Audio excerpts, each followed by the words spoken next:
Williamsburg. Ma, papa, я вас люблю. Williamsburg.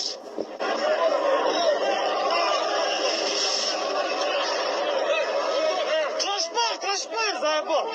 Бандиты нападали на полицейских и военнослужащих, избивали их с особой жестокостью. Двоим военнослужащим отсекли головы.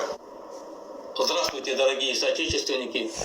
13 января 2023 года.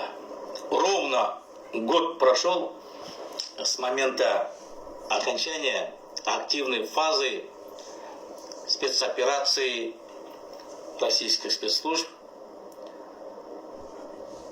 с даты год прошел январской трагедии для нашей страны, кровопролитие, которое устроили совместно ФСБ, КМБшники, продажные власти наши, сотни жертв, а может и тысячи. Мы, честно, до сих пор и не знаем, никто не знает из гражданского общества.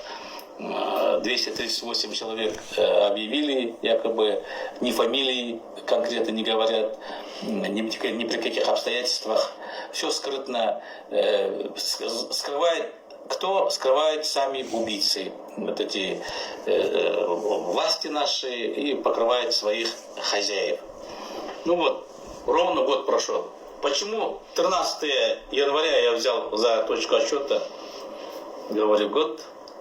Потому что именно 13 января 2022 года закончилась эта спецоперация. В Кремле Путин принимал отчет министра обороны своей страны. Ну, фотография с сайта президента России 13 января 2022 года. Шойгу, значит, докладывает. Начинаем вывод сегодня. Планируем завершить всю работу 19 января. Видите, доклад 13 января они закончили, до 19 планировали убраться. В прошлом году я ставил неоднократно видео с этой встречи. Хочу, чтобы еще раз посмотрели его, друзья. Быстро удалось сконцентрировать наши необходимые силы, средства, ресурсы. Все буквально как часы сработало, быстро, слаженно и эффективно.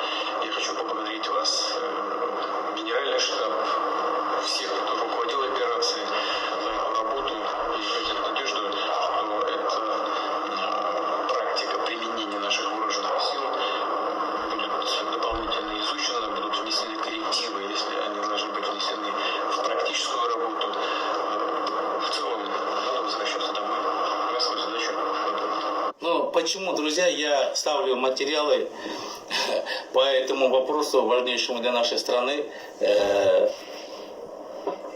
с сайта Кремля, с речи президента соседней страны. Потому что вот эту всю операцию от начала до конца разработали именно они, ввели и закончили. Участие наших властей, вот сегодня год прошел, мы, власти, все скрывают, мы ничего не знаем, нам ничего не докладывают, мало того, все засекречивают и дурачат. Мы видим, что преступники не наказаны, никто их не ищет. Ни одного преступника к уголовной ответственности не привлекли и не будут уже привлекать, потому что в прошлом году, я говорил, Токаев уже поставил точку, памятник водрузил. Вот в январе выступил в парламенте генпрокурор, член этого организованного преступного сообщества, доложил, среди высших должностных лиц назначен виновным Карим Масимов с помощниками, замами. Среди, значит, гражданского общества, это гражданских активистов, Калас Нурпеисов, якобы он захватил аэропорт, педагог, отец там 4 или 5 детей, гражданский активист, захватил аэропорт. В руках палки даже нет, вот это, нунчака нету. Так? Они сами себя спровоцировали, что он туда попал. Дикий Арман от братвы, так сказать, представитель назначен тоже крайним. Вот. Это наши власти такой фейк слепили. Еще раз повторюсь, все ввалилось здесь, в Москве, вот этими товарищами. Я на эту тему неоднократно делал материалы. Сейчас я прихожу к выводу, что как минимум 2